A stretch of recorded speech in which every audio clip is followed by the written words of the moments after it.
विपक्ष में है तो सरकार की आलोचना करेंगे, पक्ष में है तो अपनी बड़ाई करेंगे।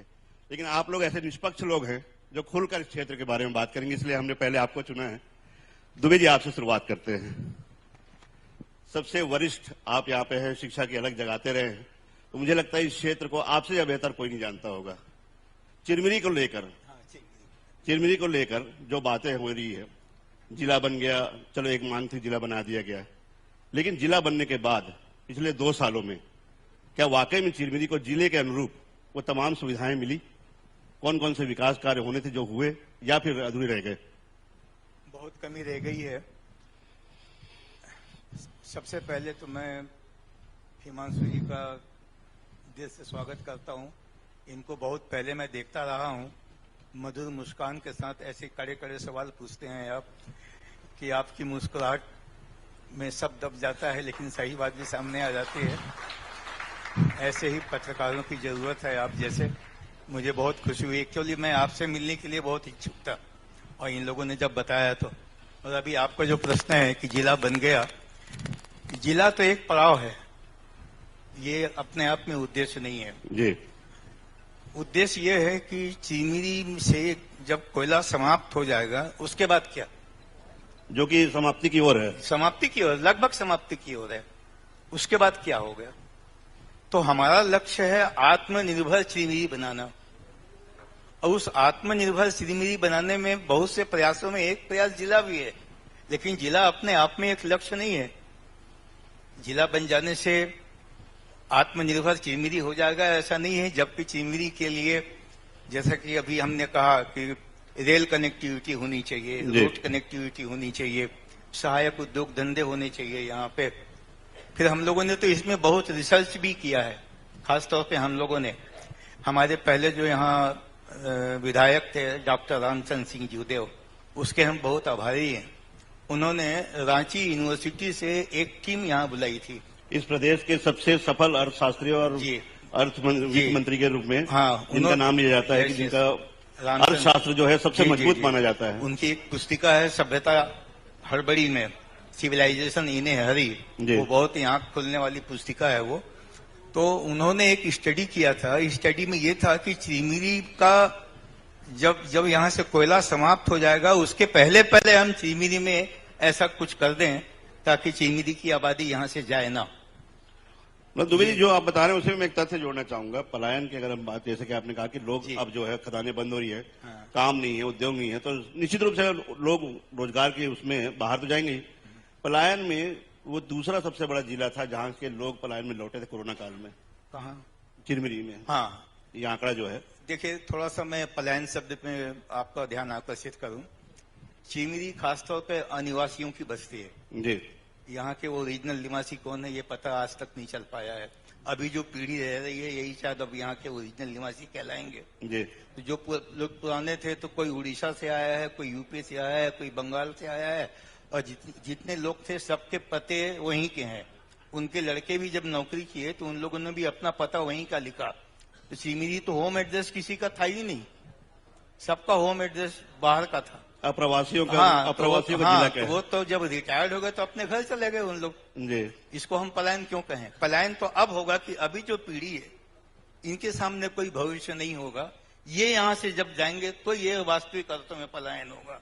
और हमको सबसे अधिक चिंता इसी बात की है, इसी बात की सबसे। शिक्षा की स्थिति क्या देखते हैं दुबे जी? अभी तो मतलब जिले का गौरव बढ़ाया, आपके आगे बिटिया ने यूपीएससी क्लियर किया, आईपीएस उन्होंने किया, मतलब जिले का गौरव बढ़ाया है। शिक्षा की स्थिति क्या देखते हैं चिरमिरी में? शिक्षा की स्थिति ठीक तो है, लेकिन ये संतोषजनक नहीं है, और भी इसमें होना चाहिए। मतलब हम तो आभारी हैं हमारे लाड़ी साहब के, जिन्होंने सन 53 में जब दूसरी जगह मिडिल स्कूल भी नहीं हुआ करता था तब चिरमिरी में यहाँ पे उन्होंने कॉलेज की स्थापना की। छत्तीसगढ़ का तीसरे नंबर का कॉलेज है ये। सबसे पहले रायपुर का छत्तीसगढ़ महाविद्यालय, उसके बाद सीएमडी, और सीएमडी के साथ साथ लगभग उसी समय चिरमिरी का भी हुआ। वैसे काफी कुछ तो पहले से ही आपके नर्सिंग कॉलेज, बीएड कॉलेज, तो नवोदय विद्यालय, एकलव्य विद्यालय, काफी कुछ तो पहले से आपके यहाँ है। तो मेडिकल कॉलेज भी सैंक्शन हो चुका है। अभी जो सबसे पहले जो बड़ा काम हुआ ये श्याम बिहारी जी ने किया, जो इस कॉलेज को पोस्ट ग्रेजुएट डिग्री करवा दिया। पोस्ट ग्रेजुएट के लिए जो आवश्यक शर्त होती है कि इतने विषय में पीजी होना चाहिए। जी। तो इसके पहले विनय जायसवाल जी और इन लोगों ने मिल करके कई विषय में यहाँ पे पीजी जायसवाल जी तो खुद चिकित्सक हैं। हाँ, ताकि तो खास तौर पे उनका ध्यान जाना चाहिए हाँ। चिकित्सा क्षेत्र में। हाँ, ताकि ये पीजी कॉलेज हो सके। तो पीजी कॉलेज हो गया। अब पीजी कॉलेज होने के बाद में जो आजकल तो जो शिक्षा पद्धति है उसमें जैसे मैं देख रहा हूँ, मैं तो खुद बड़ा हैरान हूँ। हमारे समय में इतना कुछ नहीं होता था जितना अब हो रहा है। Project work, seminar, national seminar, international seminar, ये सब कुछ हो रहा है इसमें बच्चों को बहुमुखी विकास भी हो रहा शिक्षा है। को लेकर तो खैर संतोषजनक स्थिति हाँ, हम कह सकते हैं। हाँ। लेकिन पांडे जी, मैं आपके बताना चाहूंगा, मैं शिक्षा की बात तो मैं दुबे जी से कर लिया, स्वास्थ्य की बात भी उन्होंने बता दी कि स्वास्थ्य के क्षेत्र में भी काफी अच्छा जो है यहाँ पे हो रहे हैं। लेकिन बुनियादी सुविधाएं, जैसे हम सुबह से चिरमिरी में घूम रहे हैं, सड़कों की जो हालत है, सड़कों और पेयजल की हालत को लेकर बड़ी चिंताजनक है। बहुत चिंताजनक। क्या कहेंगे पांडे जी?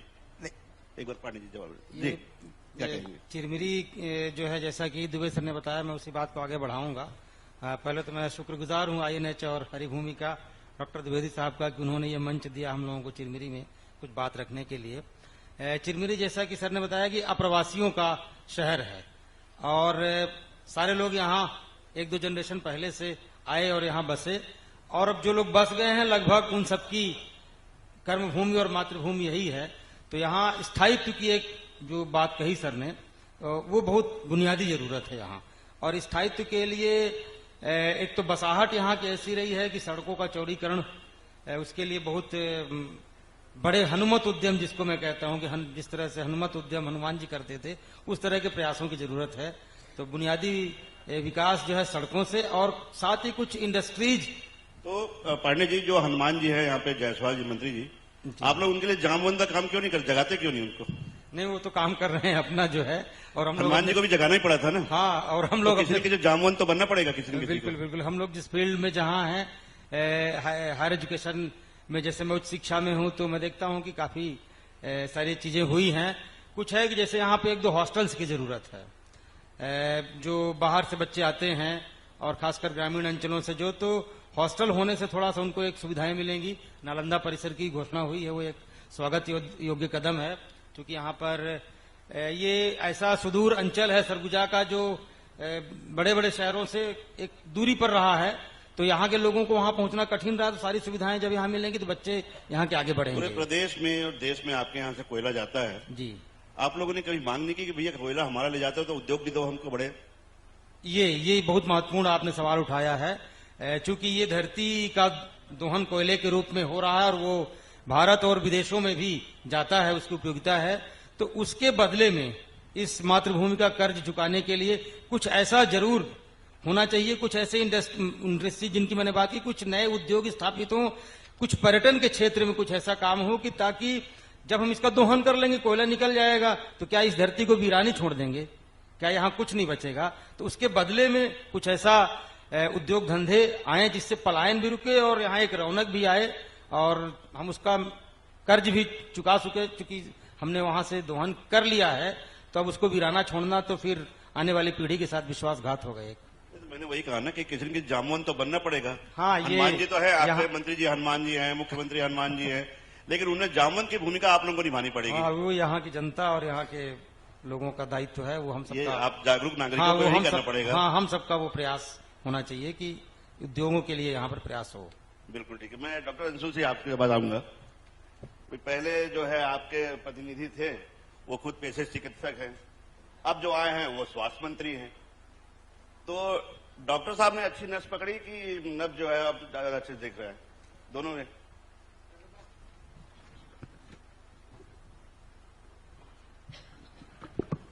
सबसे पहले मैं INH का बहुत बहुत धन्यवाद देना चाहूंगा, आपने मुझे मंच दिया बोलने के लिए। हिमांशु जी का बहुत बहुत धन्यवाद दूंगा कि उन्होंने हमें मौका दिया, मदनगढ़ में ये प्रोग्राम रखा, चिरमिरी में ये प्रोग्राम रखा, जिससे कि हम लोग यहाँ पर अपना प्रेजेंटेशन दे पा रहे हैं। जैसा कि आपने बोला, इसके पहले डॉक्टर विनय जायसवाल, मैं नेत्र विशेषज्ञ हूँ, वो भी आई स्पेशलिस्ट ही हैं और उन्होंने बहुत अच्छा काम किया, एक्चुअली डेवलपमेंट काफी किया। उनके प्रयासों से ही MCV जिला जो आज है यहाँ पर आया, MCV जिला जिसको हम कह रहे हैं, उनके प्रयासों से ही आया था पिक्चर में। उसके बाद जिले के लिए सड़क वड़क में लेट जाते थे सुबह में। जी जिले के लिए सड़क वड़क में लेट जाते थे, सुनने में आया। जिले के सड़क, जिले के लिए मांग के लिए सड़क वड़क में लेट जाते थे आंदोलन करने के लिए, सुनने हाँ में वो तो देखिए, अब वो तो नेता है, उनको लड़ना पड़ेगा। नेता नहीं लड़ेगा तो नेता को जनता के लिए लड़ना ही पड़ेगा। तो उन्हें लड़ा, उन्हें एक्चुअली काफी कोशिश किया, उनको दूसरा मौका नहीं मिल पाया, पर एमसीबी जिला उनके प्रयास से आया। मेडिकल कॉलेज कांग्रेस की सरकार के समय आया। इसका मतलब अब ये जो है मूर्त रूप में आ रहा है, मेडिकल कॉलेज मूर्त रूप में आ रहा है, जिला मुख्यालय मूर्त रूप में आ रहा है, उसका धीरे धीरे सबको लाभ मिल रहा है। तो ये है स्वास्थ्य के क्षेत्र में, जैसे मैं स्वास्थ्य से जुड़ा हुआ हूं, तो मैं ये देख रहा हूं स्वास्थ्य के क्षेत्र में मनेन्द्रगढ़ चिरमिरी क्षेत्र काफी पिछड़ा हुआ है, अभी भी पिछड़ा हुआ है। बहुत सारी बेसिक चीजें, मतलब अभी की स्थिति ऐसी है कि अभी किसी को यहाँ पर हार्ट अटैक आ जाए तो वो बिलासपुर नहीं पहुंच पाएगा और उसकी एंजियोप्लास्टी नहीं हो पाएगी, उसको बचा नहीं पाएंगे। जो गोल्डन टाइम कहते हैं, गोल्डन आवर होता है कि 1.5 से 2 घंटे का टाइम होता है, वो 1.5-2 घंटे का समय नहीं है आपके पास में कि नियरेस्ट आप एंजियोप्लास्टी करवा सके कहीं जाकर के उसका, या उसको रिवाइव कर सके। तो ये इसकी एक बहुत बड़ी कमी है, जो कि हो सकता है भविष्य में पूरी हो जाए, पर इसकी जरूरत है। मेडिकल कॉलेज की स्थिति के बारे में बात करिए। मेडिकल कॉलेज की जो स्थिति, मेडिकल कॉलेज का जैसा मुझे बहुत ज्यादा जानकारी नहीं, मैं गवर्नमेंट से जुड़ा हुआ नहीं हूं, पर जैसा मुझे मालूम है कि काम काफी तेजी से चल रहा है। आपके बाकी साथी डॉक्टरों से बात होती हाँ है? हाँ, काफी तेजी से काम चल रहा है। डॉक्टर्स काफी अवेलेबल हो गए हैं। अभी जो सिविल हॉस्पिटल बना है उसमें काफी 40 डॉक्टर कुछ आ गए हैं, ऐसा पता चला है मुझे, और स्ट्रक्चर का काम चल रहा है। तो होपफुली कि वो फंक्शनल हो जाए जल्दी, ये है। दूसरा एक और इश्यू मैं उठाना चाहूंगा आपके माध्यम से कि जैसे कुछ पिछड़ा हुआ इलाका, जैसे मैं प्रैक्टिस करता हूं, मनेन्द्रगढ़ में मेरा हॉस्पिटल है, तो मैंने देखा है कि जनकपुर, किल्हारी और ये बेल्ट है एक, वहां पे कनेक्टिविटी का बहुत इशू है। मैं एक बताऊं, केरा बहरा एक जगह है, वहां पर ग्लाकोमा एक बीमारी होती है, काला मोतिया, मीडिया में भी बहुत उठा था वो मुद्दा। वो काला मोतिया के वहां पे ग्लाकोमा के इतने पेशेंट्स हैं वहां पर वो पेशेंट मनेन्द्रगढ़ नहीं पहुंच पाते सिर्फ इसलिए कि कनेक्टिविटी नहीं है, और उनके पास 100 रुपए 200 रुपए भी नहीं है कि वो एक गाड़ी कर सके, माध्यम कर सके। वो आएंगे कहीं से, पता चलेंगे, उनसे पूछो तो बोले 5 किलोमीटर चल के आए थे, फिर वहां से वो लिए थे, जीप ली थी, फिर वहां से बस ली थी, फिर वो पहुंच पाते हैं। तो अब मेरी एक अनुरोध है आपसे, आपके माध्यम से सरकार से, कि जनकपुर किल्हारी के बेल्ट में कोई ऐसा सिटी बस सर्विस शुरू करनी चाहिए जिससे वहां के लोग एटलीस्ट मनेन्द्रगढ़ पहुंच सके, तो इनका इलाज हो सके, क्योंकि वो इलाज से महरूम रह जाते हैं सिर्फ इस वजह से कि कनेक्टिविटी नहीं है वहां पे। कनेक्टिविटी की बात को लेके इतने दिनों में इतना लंबा आंदोलन भी चला, रेल सुविधाएं जो है वो क्या कहीं कमी रह गई? आप लोगों के आंदोलन में मांग में कहीं कमी रह गई? रेल सुविधाओं की बहुत कमी है। रेल की अवेलेबिलिटी कोरोना के बाद से, कोविड के बाद से, यहाँ पे जो रेल रेगुलर चलती हुई थी वो बहुत सारी ट्रेन बंद कर दी गई। भोपाल बिलासपुर बंद हो गई, यहाँ से डायरेक्ट भोपाल की एक ट्रेन चलती थी वो बंद हो गई। यहाँ से बोगी अटैच होती थी, रायपुर के लिए अटैच होती थी, बिलासपुर से अटैच होके रायपुर में जुड़ती थी, वो बंद कर दिया। तो रीवा की ट्रेन थी जो रेगुलर चलती थी, उसका टाइमिंग करके उसको अल्टरनेट डेज कर दिया गया। तो काफी रेल की सुविधाओं में भी बहुत कमी हुई है। तो कनेक्टिविटी बहुत बड़ा मुद्दा है। कनेक्टिविटी एक बड़ा मुद्दा है, लेकिन मैं सुजीत बारिक जी आपके पास आना चाहूंगा। कनेक्टिविटी बात को आगे बढ़ाऊंगा कि भाई अभी सरकार ये प्रयास कर रही है जो घरेलू उड़ाने हैं भाई, क्योंकि व्यापारी सब जगह है, लोग ऐसे सब जगह है जिनको जरूरत पड़ती है कि एट ए टाइम कहीं पे पहुंच रहे हैं। डॉक्टर साहब कोई भी मान लो कहीं से इमरजेंसी कॉल आ गया, कोई, ये तमाम जगह में, चाहे हम अंबिकापुर की बात कर ले, बिलासपुर की बात कर ले, जगदलपुर की बात कर ले, सभी को हवाई सेवा से जोड़ने का प्रयास किया है। कभी आप लोगों ने ध्यान नहीं दिलाया कि हमको भी भाई हवाई सेवा से कम जोड़ो, एक आध हवाई पट्टी हमको भी दो? जी, सर्वप्रथम मंच में सभी मंचासीन को मेरा सादा प्रणाम। डॉक्टर हिमांशु द्विवेदी जी को भी मेरा प्रणाम। आप लोगों ने मुझे मौका दिया। सर, आपका क्वेश्चन बहुत अच्छा था। कनेक्टिविटी जो है ना हमारे क्षेत्र में सर रियली बहुत पीछे है। कैसे सर, हम स्वास्थ्य शिक्षा और बीएड शिक्षा से जुड़े हुए हैं। हम अगर चाह के भी किसी स्टाफ को बाहर से यहाँ हायर करने के लिए आप बुलाते हैं कि आप यहाँ आइए, हमारे यहाँ जॉब करिए, तो वो सर जगह का नाम सुनते ही वो आना नहीं चाहता। उनका यही बोलना है कि हमारी कनेक्टिविटी यहाँ है नहीं। अगर वो आया यहाँ पास, ना कोई उनके लिए कोई एंटरटेन का चीज है, ना कुछ कहीं घूमने का, ना कोई अच्छा थिएटर है, तो यहाँ आना ही नहीं चाहता।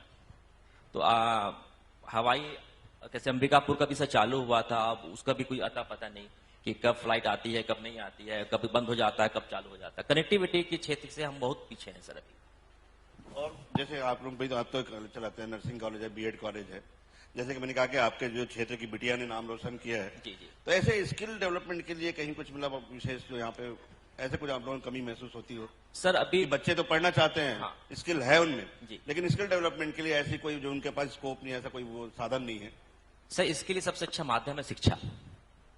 शिक्षा सर चाहे मैं नर्सिंग फील्ड और बीएड फील्ड से हूं, शिक्षा सर एक आधारशिला है समाज के लिए।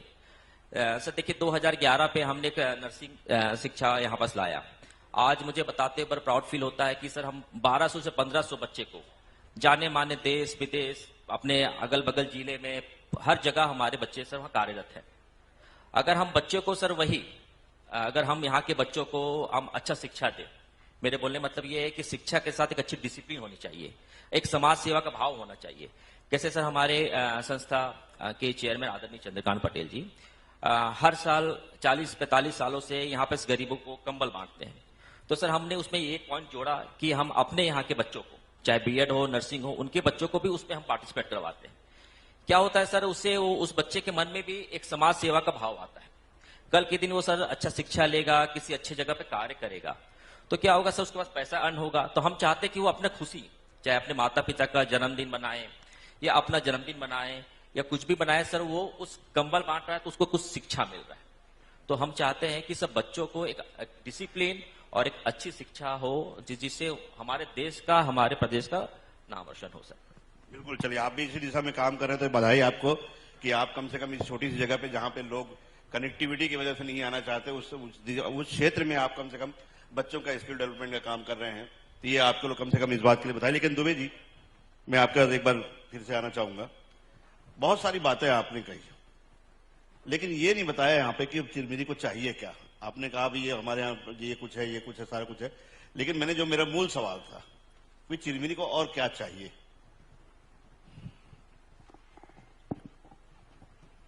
अभ्यास नहीं है इसलिए। ना बिल्कुल निसंकोच है। श्रीमिरी आप ही सिखाते हैं लोगों को करत करत अभ्यास। हाँ, गणपति हो जी हाँ।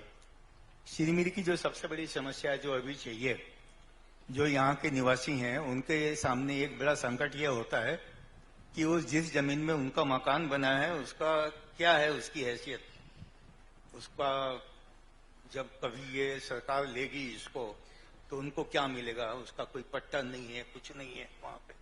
ये बहुत बड़ी समस्या है यहाँ पे। ये सारा लीज एरिया में है बसा हुआ। तो लीज एरिया में बसा होने के कारण यहाँ के लोगों की जो बुनियादी बात जो है कि हमारे घर का क्या होगा, इसका क्या वैल्यू मिलेगा हमको, इसलिए पट्टा यहाँ का जो है वो जो बुनियादी है, जो अभी रह रहे हैं उनके लिए सबसे बड़ा। दूसरी चीज है कि जमीन कहाँ है चिरमिरी में, सब तो गड्ढा हो गया। ये ओपन कास्ट माइनिंग की वजह से, ओपन कास्ट माइनिंग की एक शर्त होती है भैया कि 33% मशीनें वे होंगी जो जमीन, जो गड्ढे को पाटेंगी। इस शर्त पे उनको एक्सकवेशन करने का परमिशन मिलता है। जब इस दृष्टि से हम देखते हैं तो कुछ नहीं, पूरी खंडहर हो गया, गड्ढा हो गया, कोरिया गड्ढा हो गया पूरा, इधर कुराशिया पूरा गड्ढा हो गया। अब जो थोड़ा बहुत बचा हुआ है वो पौनी से कोरिया जाते समय वो बचा हुआ है, और थोड़ा सा ये मालवीय नगर का हिस्सा बचा हुआ है, बाकी तो सब गड्ढे हैं। तो आदमी कहाँ रहेगा? तो सबसे बड़ी चीज ये है कि ओपन कास्ट माइनिंग को ये कहा जाए, एससीसीएल को या जो भी ले, कि भाई वो आप लेवलिंग करें उसको, उसमें टॉप सॉइल को सुरक्षित रखें। ये बहुत बड़ी जरूरत है, ये बहुत बड़ी जरूरत है। इसको लेकर के हम लोगों ने माननीय मुख्यमंत्री जी से भी कहा, जो कोल इंडिया के अधिकारी आते हैं उनसे भी कहा, यहाँ तक कि डीजीएमएस से कहा, हमने चिट्ठी भी लिखी। बस चिट्ठी का जवाब देते हैं, उसके बाद कुछ नहीं होता है। इस देश की जो सबसे बड़ी जो कमी है इम्प्लीमेंटेशन की, कानून बन जाता है वो लागू ही नहीं होता। कभी नेशनल हाईवे अथॉरिटी ने नहीं कहा कि साहब हमको भी 4 लेन दे दो, पूरे देश में तो बांट रहे हो? जी, कभी आपने उनका ध्यान नहीं दिलाया? आपने सभी विभाग को ध्यान दिलाया? हो मेरा पूरा समय तो इसी में ही जाता है आजकल, पहले भी जाता रहा है इसमें। मैंने खूब लिखा है इस चीज को लेकर के, बहुत से प्रश्न मैंने उठाए हैं। कभी कभी तो इतनी नाराजगी दिमाग में आ जाती है कि जब कानून लागू ही नहीं होता तो ऐसा करते हैं कि सब लोग जुलूस निकाल करके थाने के पास जाएं और उन कानून की किताब को जला दें, ऐसा लगता है कभी कभी, इतना गुस्सा आता है। इसीलिए जल्दी जल्दी विधायक भी कुछ चेंज नहीं कर देते होता हैं। यहाँ पे। इसलिए हर साल जनप्रतिनिधि भी चेंज कर देते हैं। जी इसीलिए विधायक भी चेंज कर देते हैं हर साल। नहीं ऐसा नहीं है, विधायक नहीं चेंज, नए वाले को देखते हैं बोले वो क्या करता है। ऐसा नहीं है। ये तो देखिए, एक बात बता दूं आपको, मैं यहाँ जितने बैठे हैं सबसे सीनियर मोस्ट हूँ। जितने भी विधायक यहाँ पे हुए हैं वो दलीय धर्म से ऊपर है थोड़ा सा। वो चिरमिरी के बारे में या क्षेत्र के बारे में वो दलगत नहीं सोचते, वो सबको साथ लेके चलते हैं। ये तो कुमार साहब ने जो परंपरा यहाँ पर डाल दी, और इसलिए दल उन्हें छोड़ देता है। जी इसलिए दल उन्हें छोड़ देता है। ये दूसरी बात है, और नहीं कह सकते, लेकिन ये ठीक है। यहाँ पे अभी जो वर्तमान एमएलए हैं ये भी ठीक हैं। जो हमारे पुराने एमएलए हैं वो तो बहुत ही, वो तो रेलवे स्टेशन का घेराव करना और वो बैठना, ये तो सब किए हैं। वो तो बड़ा लड़ाकू आदमी है। वो तो मेरा, उसके पिताजी को पढ़ाया हूँ मैं, वो तो बच्चा है मेरे सामने। तो अच्छा है, कहाँ आया है क्या? हाँ, बैठा है, सामने बैठे। अच्छे हैं, अच्छे लोग हैं जी। श्याम बिहारी भी विद्यार्थी है मेरा, अच्छे हैं, अच्छा ध्यान देते हैं यहाँ पे, सबको पसंद करते हैं। इस मामले में हम लोग को कोई शिकायत नहीं है। नहीं, लेकिन शिकायतें काम को लेकर तो है। काम को लेके ये शिकायत है, काम को लेके ये शिकायत ये है कि इनको, अब देखिए, मैं यहाँ के राजनीतिक कार्यकर्ताओं को दोष देता हूँ। एक एमएलए को पूरा समय मिलना चाहिए काम करने के लिए। यहाँ एमएलए बना नहीं कि 24 घंटे पीछे पड़ जाते हैं उसके, चाहे वो श्याम बिहारी हो चाहे ये विनय जायसवाल हो। इन लोगों को टाइम ही नहीं मिलता है काम करने के लिए। और फिर इसका ट्रांसफर करवा दो, इसका ट्रांसफर करवा दो, ये करवा दो। इनका पूरा कार्यकाल तो इसी में बीत जाता है। द्विवेदी जी, मैं सही कह रहा हूँ, इन लोगों का कार्यकाल इसी में बीत जाता है। अगर नहीं करोगे ट्रांसफर तो वो नाराज हो जाएगा वहां पे। तो मैं तो यहाँ के राजनीतिक कार्यकर्ताओं को कहता हूँ कि आपने जब अपना एमएलए चुन दिया तो उसको मेहरबानी करके समय दीजिए ताकि वो क्षेत्र का काम कर सके। 24 घंटे घेरे रहते हैं तो उसको टाइम ही नहीं मिलता है काम करने के लिए। तो क्यों कमरो, ठीक कह रहा हूँ कि नहीं कह रहा हूँ? तुम भी बहुत घूमते रहते हो लोगों के पीछे धीरे, तो ये ठीक कह रहा हूँ मैं। तो ये तो एक शिकायत है यहाँ के तो दुबे जी की साफ गोई के लिए भी एक बार जोरदार ताली हो जाए, जो उन्होंने वास्तविकता बताई है कि भाई काम जनप्रतिनिधि के अलावा तमाम विभाग तो है, परिवहन विभाग है, ये है, लेकिन एक विभाग है जो कि कागजों में नहीं आता, वो है तबादला विभाग।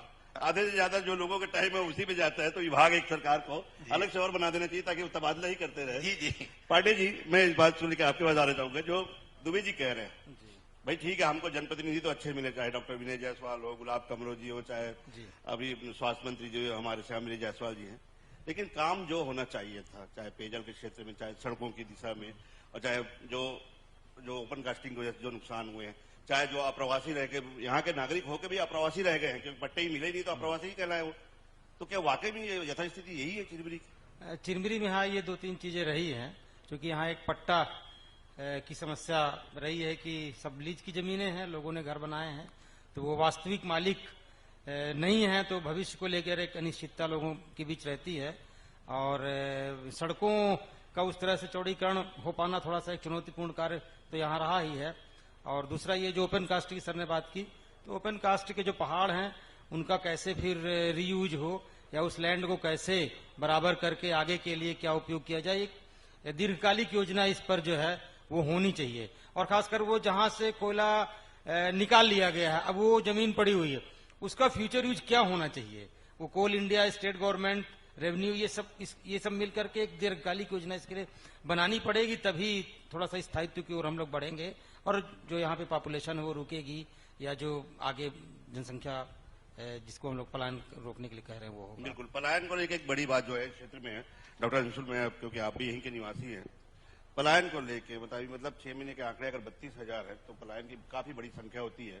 और जिस तरह से कोरोना काल में जो लौटे भी हैं, तो इतनी बड़ी संख्या में पलायन, आप तो इस क्षेत्र के निवासी हैं, क्या कारण समझते हैं?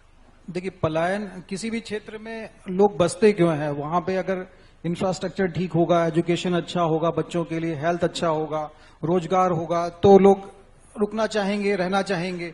चिरमिरी में या मनेंद्रगढ़ या उसके आसपास के क्षेत्र में जो कोल इंडिया का एरिया था, माइंस खाली हो गई, वहां पे गवर्नमेंट को एक प्रॉपर प्लान बनाने की जरूरत है, जिससे कि एक रेवेन्यू लैंड प्रॉपर हो, जिससे कि लोगों को प्रॉपर निवास मिले, रहने के लिए घर, रोजगार, कोई इंडस्ट्री, बड़ी इंडस्ट्री की आवश्यकता है, बहुत बड़ी चीज, क्योंकि कोल इंडिया खुद एक अपने आप में इंडस्ट्री थी जो कि लगभग यहाँ पर बंद होने की कगार पर है। अब एक नई इंडस्ट्री अगर लाएंगे, बड़ी इंडस्ट्री लाएंगे तो लोगों को रोजगार मिलेगा। पलायन का मुख्य रीजन वही रहता है कि लोगों का हिंदुस्तान में पलायन का मुख्य कारण रोजगार है।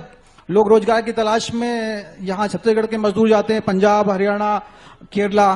मैं केरला में रहा हूं काफी समय तक। केरला में केरला के नाम से लोग, केरला में छत्तीसगढ़ के नाम से ये जानते थे कि यहां से मजदूर आते हैं, मतलब उनकी इमेज ये थी कि छत्तीसगढ़ मतलब वहां से मजदूर आते हैं, झारखंड मतलब मजदूर आते हैं, उनके दिमाग में ये था कि, तो उसका वजह ये ओवरऑल छत्तीसगढ़ में पलायन इसीलिए होता है। यहां से कोल इंडिया के एरिया से पलायन होने का वजह ये है कि रोजगार नहीं है, रोजगार नहीं है, लोग पलायन कर रहे हैं, रेवेन्यू लैंड नहीं है, इसलिए उनको घर बनाने की जगह नहीं है, स्कूल कॉलेज नहीं है, हेल्थ नहीं है।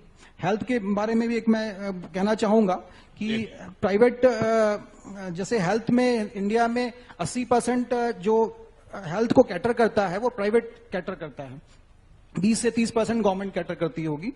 अभी एक छत्तीसगढ़ गवर्नमेंट की बहुत अच्छी योजना एक आई है जो जिसमें वो हॉस्पिटल बनाने पर सब्सिडाइज दे रहे हैं, सब्सिडी कर रहे हैं, 35 to 45% सब्सिडी दे रहे हैं। उसमें सरगुजा संभाग के लिए उन्हें एक रखा हुआ है कि 20 करोड़ का प्रोजेक्ट यहां पर लगा सकते हैं, उसमें 45% तक सब्सिडी है। पर वो एक्चुअली मननगढ़ जैसी जगहों के लिए या पेंड्रा, मरवाही जैसी जगहों के लिए वायबल नहीं है। तो मैं आपके माध्यम से सरकार से ये बोलना चाहूंगा कि उसको 5 करोड़ अगर किया जाए तो उससे प्राइवेट इन्वेस्टमेंट बढ़ेगा इस एरिया में।